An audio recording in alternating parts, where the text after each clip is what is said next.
हाय दोस्तों, मैं हूं ज्योति पाल और आप सभी का स्वागत है मेरे चैनल ज्ञान ज्योति कंप्यूटर में।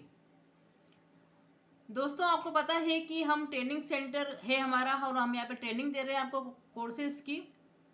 तो इसमें आपका एमएस ऑफिस भी चल रहा है, इसमें एमएस वर्ड और एक्सेल और टेली प्राइम सॉफ्टवेयर जो है आपका वो भी चल रहा है। और टेली की जो थ्योरी चल रही है वो हम लोग अकाउंटिंग कॉन्सेप्ट के नाम से आपको बता रहे हैं, जिसमें हम लोग जनरल एंट्री तक आ गए हैं। दोस्तों, प्लेलिस्ट बनी हुई है, आप स्टेप बाय स्टेप इसका अध्ययन करें तो आपको ज़्यादा समझ में आएगा, क्योंकि हमने स्टार्टिंग से पूरा बताया, आपको थ्योरी बताई है, इसके सिद्धांत क्या है, इसके कन्वेंशंस क्या हैं, कैसे ये काम करता है, क्या डेबिट क्रेडिट है। इन सारी चीज़ों को बताने के बाद इसकी जो टर्मिनोलॉजी है कि असेट्स क्या होती है, लाइबिलिटीज़ क्या होती है, एक्सपेंसेस क्या होते हैं, कैपिटल क्या है, ये समझ में आने के बाद ही दोस्तों आप जनरल एंट्री को समझ पाएंगे। तो अगर वो वाली वीडियो आपने नहीं देखी हो पहले की, तो वो पहले आप देख लें, उसके बाद आप जनरल एंट्री पर जाएँ, जिसमें कि हमारी एक्सरसाइज चल रही है। और एक्सरसाइज में हम लोग 1 और 2 एक्सरसाइज हमारी हो चुकी है, आज तीसरे नंबर की एक्सरसाइज हम लोग कर रहे हैं। और प्रत्येक एक्सरसाइज के अंदर 10 कम से कम दोस्तों उसमें टेंशन होते हैं अलग अलग टाइप के, जिससे आपका बेस बन जाता है। तो आज हम देखते हैं एक्सरसाइज 3 में हम लोग क्या क्या नई नई एंट्री देखते हैं। तो हम आ जाते हैं अपने प्रोफॉर्मा पे जो हमने एक्सेल में बना रखा है। देखो, तो जनरल एंट्री एक्सरसाइज नंबर 3 में हम लोग सबसे पहले देख लेंगे जून 2 में क्या एंट्री हुई है।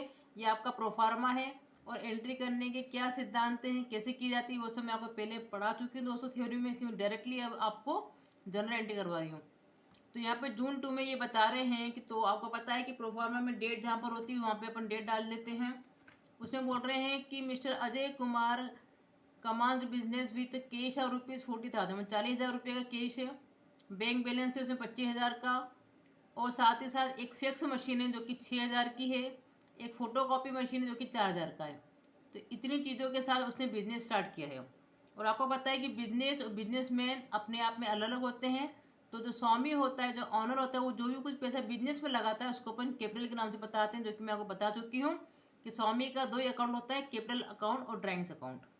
जो भी वो बिजनेस से निकालता है अपने पर्सनल यूज़ के लिए, उसको हम ड्राइंग में जाके डेबिट करते हैं। और जो भी कोई वो बिजनेस में लगाएगा दोस्तों, उसको हम कैपिटल के नाम से बताते हैं। और हम जो अकाउंटिंग करते हैं वो बिजनेस के पॉइंट ऑफ व्यू से करते हैं। अब बिजनेस में ये चीज़ें आई है, कैश आया है, बैंक बैलेंस आया है, ये कुछ असेट्स आई है, कुछ आपके पास मशीन आ गई, एक फैक्स मशीन है आपके पास, एक फोटोकॉपी की मशीन है। तो ये सारी क्या हो गई, बिजनेस के पॉइंट ऑफ व्यू से ये सारी असेट्स है। अब देने वाला कौन है, क्योंकि आपको पता है कि बिजनेस में दो दो काम होता है कि जहाँ से कोई भी चीज़ आई है आपको बताना पड़ता है कि कहाँ से आई है और देने वाला कौन है। तो हम बता रहे हैं ये चीज़ें आई है हमारे पास, और देने वाला कौन है, स्वामी है। ऑनर का अकाउंट किस नाम से बनता है, कैपिटल के नाम से बनता है। और ये इसकी लाइबिलिटी है कि बिजनेसमैन को फिर ये सारी चीज़ें देनी भी पड़ेगी वापस से। जब भी ये बिजनेस बंद होगा तो बिजनेसमैन ने जितना भी पैसा लगाया है बिजनेस में, बिजनेस की ये लाइबिलिटी होती है, क्योंकि बिजनेस और बिजनेस में दोनों को अलग अलग माना जाता है। तो चूंकि बिजनेस के पास क्या क्या आया है दोस्तों, एक तो कैश आई है, तो हम क्या करेंगे, सबसे पहले कैश अकाउंट को डेबिट कर देंगे, ठीक है। उसके अलावा फिर बिजनेस में क्या आया है, हम उसको कैपिटल में लिखते ताकि आपको दिखे अलग से। तो कैश अकाउंट को हमने डेबिट कर दिया है ना। बैंक बैलेंस भी आया है, ये आपकी बैंक में जमा होगा, तो बैंक अकाउंट भी आपकी क्या है, असेट्स है। अब ये जो फैक्स मशीन आई है या जो ये फोटोकॉपी मशीन आई, आप चाहे तो मशीनरी अकाउंट बनाकर दोनों की वैल्यू साइड में लिख सकते हैं कि 10,000 रुपये से हमारा मशीनरी अकाउंट है। लेकिन चूंकि मैं आगे जाके आपको दोस्तों ये भी बताऊंगी कि अगर कोई भी असेट आप सेल करते हैं तो उसका जो लॉस या प्रॉफिट होता है उसको कैसे मैनेज किया जाता है, इसलिए मैं दोनों अकाउंट अलग अलग बना रही हूँ। आप चाहेंगे तो आप उसको एक ही में बना सकते हैं। मैं आपको समझाने के लिए कि मैंने ये जो, ताकि आपको मालूम पड़े कि उसका कितना बैलेंस था। तो फैक्स मशीन में कितना था अमाउंट वो अपन लिखेंगे, और जो आपकी फ़ोटोकॉपी वाली जो मशीन थी उसमें कितना अमाउंट था वो हम लिखेंगे अलग से। इसलिए मैं दोनों अकाउंट को यहाँ पे अलग अलग शो कर रही हूँ आपको समझाने के उद्देश्य से, ठीक है। तो कैश कितना आया, तो यहाँ लिखा हमने 40,000। बैंक का बैलेंस है आपका 25,000। और ये है आपका फैक्स मशीन आपकी 6,000 की। और फोटोकॉपी के लिए लिखा हुआ है यहाँ पे 4,000। और ये सब देने वाला कौन है, तो हम यहाँ पे थोड़ा सा आगे करके लिखते हैं, फिर 2 करके। ये है सारा कैपिटल अकाउंट। देने वाला कौन है, स्वामी है। स्वामी के नाम का अकाउंट होता है आपका कैपिटल। जो भी कोई वो बिजनेस में लगाया, टोटल अमाउंट हो रहा है आपका 75,000, तो ये आपने अमाउंट यहाँ पे लिख दिया। तो इस प्रकार से ये पूरा एक ट्रांजेक्शन हो गया आपका कि इतनी चीज़ें बिजनेस में आई है और देने वाला ये है। नेक्स्ट हम देखते हैं उसके बाद अगला बोल रहा है कि जून 6 में क्या हुआ कि गुड्स हमने परचेज करा है 30,000 रुपये का, है ना, हरियाणी ट्रेडर से, लेकिन क्रेडिट पे परचेस करा। ये 30,000 का माल हमने उधारी पे खरीदा है, लेकिन कार्टेज का जो 100 रुपये था वो जरूर हमने पे कर दिया कैश के द्वारा। तो जून 6 के में हम क्या एंट्री करेंगे दोस्तों, आपको पता होना चाहिए परचेज सबसे वाला हमारा खर्चा है, वो खर्चे ऑलवेज क्या होते हैं, डेबिट होते हैं। और गुड्स के कितने अकाउंट बनते हैं ये सारा मैं आपको बता चुकी हूँ। जब भी आप माल खरीदेंगे तो परचेज से बताएंगे, सेल करेंगे तो सेल, और उसको बेचेंगे तो सेल अकाउंट से बताएंगे, ठीक है। तो हमने एक तो परचेज अकाउंट बनाया, दूसरा हम लोग कार्टेज भी पे कर रहे हैं। तो कार्टेज का जो भी आपको परचेज के टाइम में जो भी खर्चा लगता है वो सारे आपको डायरेक्ट एक्सपेंसेस होते हैं, जो कि मैं आपको समझा चुकी हूँ कि डायरेक्ट एक्सपेंसेस क्या होते हैं। ये मेरा खर्चा है। और अब अपने क्या कर रहा है कि ये जो हरियाणा ट्रेडर्स है उसको पैसा भी दिया नहीं है, तो ये हमारी लाइबिलिटी बनती है। और लाइबिलिटी ऑलवेज दोस्तों क्या होती है, क्रेडिट होती है। इनके सारे नेचर में आपको बता चुकी हूँ कि किसका क्या नेचर रहता है, ठीक है। इसलिए हरियाणा ट्रेडर्स के नाम से आप क्या करेंगे, एक अकाउंट बनाएंगे और 2 करके इसको आप क्रेडिट कर देंगे। लेकिन आप 100 रुपये का पेमेंट भी कर रहे हैं कैश के द्वारा, तो 2 करके आप आपकी जो असेट जब भी कम होती है तो आप क्या करते हैं, उसको क्रेडिट करते हैं। ये असेट का नेचर है। बढ़ती है तो डेबिट करते हैं, घटती है तो अपन क्रेडिट करते हैं। तो परचेस आपकी हो रही है, परचेसिंग आप कर रहे हैं, 30,000 का माल आपके बिजनेस में आ रहा है, 100 रुपये का आप काटे चुका रहे हैं, ठीक है। और इसमें से हरियाणा ट्रेडर्स को हमको देना है 30,000, क्योंकि 30,000 से हम लोग उधारी कर रहे हैं। लेकिन 100 रुपये का पेमेंट हमने कैश के द्वारा कर दिया, 100 रुपये कहाँ चले जाएंगे, कैश में चले जाएंगे, ठीक, क्लियर। आगे बढ़ते हैं। अगला लिखा हुआ कि जून 8 में क्या हुआ कि गुड्स आपने रिटर्न कर दिया 3,000 का। हरियाणा ट्रेडर्स को जो आपने माल खरीदा था उसमें से आपने कुछ रिटर्न भी कर दिया जून 8 को, तो ठीक है, उतने से अपने को उसको कम देना पड़ेगा। क्योंकि पहले हमने उसको डेबिट किया था दोस्तों, पहले हमने क्या करा था, उसको क्रेडिट कर दिया कि हमारी ये लाइबिलिटी थी, अब हम उसको डेबिट करके कम कर देंगे उतने ही अमाउंट से, ठीक है। तो यहाँ मैं फिर जो है इसी हरियाणा ट्रेडर्स को यहाँ पर जो है मैं डेबिट करती हूँ यहाँ से।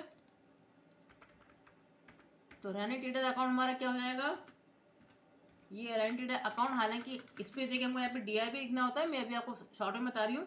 और 2 करके हमारा क्या हो जाएगा, परचेज जो हमने करा था दोस्तों वो डेबिट होता है जब भी हम खरीदते हैं तो, लेकिन हम रिटर्न करते हैं तो परचेज रिटर्न के नाम से एक आपका अलग अकाउंट बनेगा, ताकि आपको मालूम पड़ेगा साल भर में कितना परचेज करा, कितना रिटर्न करा, तो वो आपका क्रेडिट होगा, क्योंकि अब इतना आपको कम देना पड़ेगा, कितना, 3,000 रुपये। तो परचेज रिटर्न, परचेज से परचेज रिटर्न आपका लेस हो जाएगा, तो नेट परचेज आपकी P&L में फिर शो होती है, आपको पता होना चाहिए, ठीक है। तो हरियाणा ट्रेडर्स को हम क्या कर देंगे, डेबिट कर देंगे, परचेज रिटर्न का अकाउंट को हम क्रेडिट कर देंगे। उसके बाद अगला है यहाँ पे कि गुड्स हमने बेच दिया है किसको, आजाद ट्रेडर्स को, लेकिन कैश में, तो कैश में बेच दिया, तो अपने को पार्टी के नाम का अकाउंट बनाने की जरूरत ही नहीं है। पार्टी को जब भी दोस्तों आप क्रेडिट पे बेचेंगे तभी आप या तो खरीदेंगे या बेचेंगे, तभी आप क्या करेंगे, उसको उस पार्टी का नाम का अकाउंट बनाएंगे। अदरवाइज अगर कैश या चेक से पेमेंट आ रहा है तो आप सीधे कैश या चेक ले दीजिए। सेल आपकी सबसे बड़ी क्या है, इनकम है, और इनकम ऑलवेज क्या होती है, क्रेडिट होती है। ये सेल अकाउंट को अपन क्रेडिट कर देंगे, यहाँ ले देंगे हम 13,700, और सेल में भी आ जाएगा आपका 13,700। ये होगी आपकी सेल की एंट्री, ठीक है, क्लियर।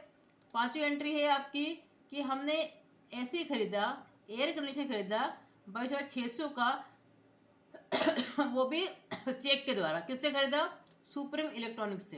लेकिन चूंकि हमने चेक से पेमेंट कर दिया है दोस्तों, तो हमको कोई टेंशन लेने की जरूरत नहीं कि हम पार्टी के नाम का अकाउंट बनाएं, क्योंकि हमको ना तो कुछ लेना है ना तो कुछ देना है, हमने पेमेंट ही कर दिया। अब जब मैंने किसी वस्तु का नाम लिख दिया है, इसका मतलब ये हमारी असेट्स है, इस चीज़ का हम बिजनेस नहीं कर रहे हैं। अगर हम ऐसे का बिजनेस करते होते कि इसको सेल हम खरीदते हैं और बेचते हैं, तो हम यहाँ पे गुड शब्द यूज़ करते हैं कि माल खरीदा हमने, लेकिन मैंने गुड्स नहीं लिखा। मैंने अगर किसी वस्तु का नाम लिख दिया मतलब वो आपकी असेट्स है, क्योंकि आप उसको लंबे समय तक यूज़ करेंगे, इसलिए आपका क्या होगा, ऐसे अकाउंट क्या हो जाएगा, आपका डेबिट हो जाएगा।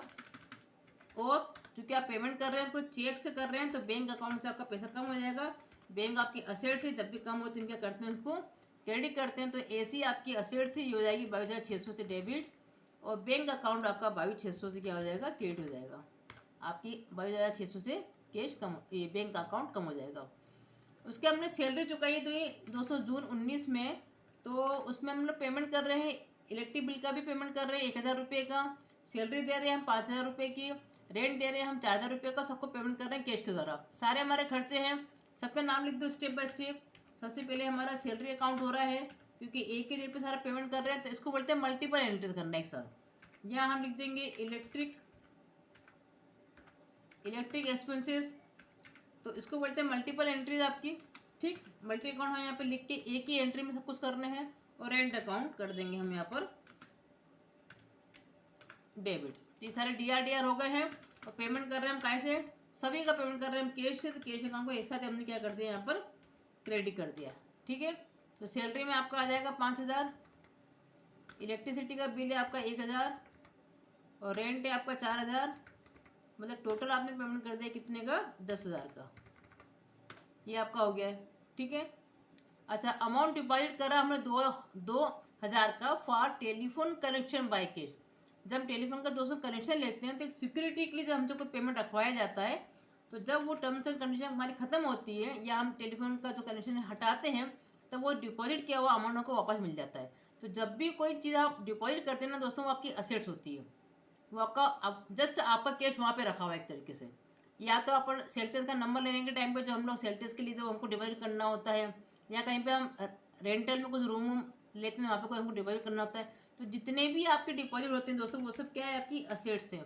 तो हम यहाँ पे क्या बनाएंगे, टेलीफोन डिपॉजिट के नाम से एक अकाउंट बनाएंगे। टेलीफोन डिपॉजिट अकाउंट डेबिट होगा आपका, ये आपकी असेट्स है। और चूंकि आप कैश से पेमेंट कर रहे हैं तो यहाँ आप कर देंगे टू कैश अकाउंट, ठीक है। तो ये मुझे ध्यान रखें आप कि टेलीफोन कनेक्शन, टेलीफोन का जो बिल आएगा वो जरूर आपका खर्चा होगा, लेकिन जो आप डिपॉजिट करवा रहे हैं जस्ट सिक्योरिटी के लिए, वो आपकी असेट से, ध्यान रखें। तो टेलीफोन डिपॉजिट अकाउंट आपका क्या होगा, डेबिट होगा इसमें। उसके बाद है कि जून 25 में गुड्स सोल्ड करा, हमने बेचा है 12,000 का कैश के द्वारा, और amount is taken from Ajay Kumar for his personal use. और अच्छा, अब हमने जो 212,000 का क्या करा, माल जो है बेचा। तो जून 25 में क्या एंट्री होगी, जून 25 में हम एंट्री करेंगे कि भैया आप ये तो जो आपकी हो रहा है, ये तो हम माल बेच रहे हैं दोस्तों, ये तो अपने बिजनेस में हो रही है यहाँ पे टेंशन। तो चूंकि हमने माल बेच दिया है कैश के द्वारा, तो 12,000 का कैश वापस आ ही गया है। तो मैं आपको पहले तो अलग अलग एंट्री करके बता रही हूँ। तो कैश अकाउंट को डेबिट कर देंगे यहाँ पर, क्योंकि माल बेचा है तो सेल अकाउंट क्या होगा, हमारी सबसे बड़ी इनकम है, सेल को हम क्या कर देंगे यहाँ पे, माल जो है वो सेल अकाउंट से जा रहा है, इसको हम कर देंगे क्रेडिट, कितने से, 12,000 से। तो ये हो गया हमारा 12,000। लेकिन ये एंट्री अगर इतनी होती तो ठीक होता, लेकिन उसके आगे वो क्या बोल रहे हैं, एक और एंट्री वो बोल रहे हैं। तो इसके आगे हम लोग फिर एक और एंट्री कर रहे हैं यहाँ पर, कि अब वो बोल रहे हैं कि जब अमाउंट आया तो उस अमाउंट को अजय कुमार ने अपने पर्सनल यूज़ के लिए निकाल लिया। मतलब जो आपका ऑनर था जिसने ये लगा था ना, अजय कुमार ने जो बिजनेस स्टार्ट किया था, तो ऑनर ने पैसे क्या करा, निकाल लिया अपने पर्सनल यूज़ के लिए। तो जब भी ऑनर अपने पर्सनल यूज़ के लिए निकालता है दोस्तों, मैंने आपको क्या बताया था, वो ड्राइंग्स अकाउंट में जाता है। वो अपने अपने घर के खर्चे के लिए अगर कुछ भी निकाल रहा है शॉप में से, तो वो उसका पर्सनल खर्चा हो गया। तो हम क्या करेंगे, ड्राइंग अकाउंट को क्या कर देंगे, यहाँ पे डेबिट कर देंगे। और क्या निकल रहा है हमारे यहाँ से, कैश निकल रही है। जितना कैश सेल के टाइम पर आया था उतनी कैश क्या हो गया, स्वामी लेकर चला गया अपने पर्सनल यूज़ के लिए। तो ड्राइंग अकाउंट क्या होगा, यहाँ पर 12,000 से डेबिट होगा, और कैश अकाउंट क्या हो जाएगा, फिर से यहाँ पर क्रेडिट हो जाएगा। अब देखिए, कैश अकाउंट 12,000 से डेबिट भी हुआ था, कैश अकाउंट क्रेडिट भी हुआ था, तो हम इसकी एक डायरेक्ट एंट्री भी कर सकते थे कि drawing account debit to sale account. लेकिन अगर आपको नहीं आ रही तो आप ऐसे अलग अलग भी कर सकते हैं उसको, ठीक है। बाकी फंडा यही है कि 12,000 की कैश आई सेल के द्वारा, ठीक, उसकी एंट्री बताई, फिर ये 12,000 स्वामी ने निकाल लिया तो ड्राइंग अकाउंट को डेबिट करके सॉरी टू कैश अकाउंट कर दिया, ठीक है। उसके बाद देखो अब ये आया कि फोटो कॉपी हमने क्या करी, सोल्ड करी। फोटो कॉपी जो मशीन थी वो 3,000 में हमने बेच दी, किसको, कमल जैन को, बाय कैश। अब हमने कमल जैन को अगर बेचा है, लेकिन जब कैश ही आ रहा है बेचने में तो कोई दिक्कत ही नहीं दोस्तों। तो अगर ये हमारी असेट्स है तो हमको ये भी देखना होता है कि दोस्तों आज हमारी बुक में उसकी वैल्यू क्या थी और हम कितने में बेच रहे हैं, और बेचने पे हमको प्रॉफिट हो रहा है कि लॉस हो रहा है। तो जो फोटो कॉपी मशीन थी जब ये आई थी बेचने में, ये देखिए फोटो कॉपी मशीन पे लिखा हुआ 4,000, मतलब हमारी बुक में उसकी वैल्यू आ रही है 4,000 की, जबकि बेचा हमने कितने में, 3,000 में। मतलब 1,000 का सीधे तो क्या हो गया, हमको लॉस हो गया है। तो जितने में आपके बुक में कोई असेट पड़ी भी, उसको उतने से आप क्रेडिट करके क्या करेंगे, खत्म करेंगे, ये ध्यान रखें। तो अगर 4,000 से डेबिट थी तो 4,000 से क्रेडिट होगी, लेकिन कैश तो कितनी आई है, 3,000 ही आई है। तो आप यहाँ पे लिखेंगे कैश अकाउंट डेबिट, यहाँ आप लिखेंगे loss on sale of asset. Asset को बेचने पे दोस्तों जो लॉस हो गया आपका, उसको हम यहाँ पे बताएंगे। और लॉस आपके ऑलवेज क्या होते हैं, डेबिट होते हैं, हमें ध्यान रखें। प्रॉफिट क्या होती है आपकी, क्रेडिट होती है। ये सारा मैं आपको थ्योरी में दोस्तों पहले बता चुकी हूँ, ठीक है। और गई क्या हमारे पास से, फोटो कॉपी मशीन गई है। तो फोटो कॉपी मशीन का हमारा अकाउंट इसलिए मैंने अलग से बनाया था ताकि आपको थोड़ा समझ भी आए। तो फोटो कॉपी मशीन जो कि अभी आपकी असेट में बैठी हुई थी आपकी बुक में, उसको क्रेडिट करके आप ख़त्म कर देंगे। तो ये फोटो कॉपी मशीन अकाउंट को आप क्रेडिट करके ख़त्म कर देंगे। लेकिन चूंकि वो 4000 की थी तो आप 4000 ही लिखेंगे यहाँ पर। तो 4000 से क्या होगी, ये क्रेडिट होगी, तभी इसका बैलेंस क्या होगा, 0 होगा। लेकिन बिजनेस में कैश तो कितना आया है दोस्तों, 3000 ही आया है, बाकी का लॉस हो गया है। तो 1000 का लॉस आपको यहाँ पे बताना भी पड़ेगा। तो असेट को बेचने पे जो भी प्रॉफिट लॉस होता है उसको इस पर बताया जाता है, ठीक है। उसके बाद अगली एंट्री हमारी लास्ट कि जून 30 में क्या हुआ कि कैश जो है आपका कैश 7000 का मैं पेड कर दिया हरियाणा ट्रेडर्स को। जो हमने माल खरीदा था ना दोस्तों, उसका हम पेमेंट कर रहे हैं, किसको, हरियाणा ट्रेडर्स को। ये हमारी लाइबिलिटीज़ थी। तो लाइबिलिटी जब भी दोस्तों कम होती है तो हम क्या करते हैं, उसको डेबिट करते हैं। तो ये हमारी लाइबिलिटी जो क्रेडिट में बनी हुई थी हरियाणा ट्रेडर्स के नाम से, उसको हम पेमेंट कर रहे हैं। तो हरियाणा ट्रेडर्स के नाम के अकाउंट को हम क्या कर देंगे, डेबिट कर देंगे। ये हमारी लाइबिलिटीज़ कम हो रही है और हमारे पास से कैश जा रहा है, वो हमारी असेट से। और असेट जब भी अपन कम होती है तो हम क्या करते हैं, उसको क्रेडिट करते हैं। ये सारे आपके रूल्स में मैं आपको बता चुकी हूँ, ठीक है। तो 7000 का हमने को पेमेंट कर दिया, तो ये 7000 यहाँ पे लिख देंगे आप, और इस तरह से आपकी लाइबिलिटी कम हो गई है। तो इसी प्रकार से आपकी 200 एंट्री होगी दोस्तों। आपने अलग अलग प्रकार की एंट्री आज देखी। आज का सेशन हमारा यहीं पर समाप्त होता है। तो दोस्तों बने रहे चैनल पे और इसका लाभ उठाएं, क्योंकि हम ये चाहते हैं कि घर बैठे आप पूरा सीखें, कंप्यूटर सीखें आप, अकाउंटिंग सीखें आप, और इंग्लिश सीखें। तो इसको शेयर भी करें दोस्तों, लाइक भी करें, कमेंट भी करें, सब्सक्राइब भी करें। Thank you so much.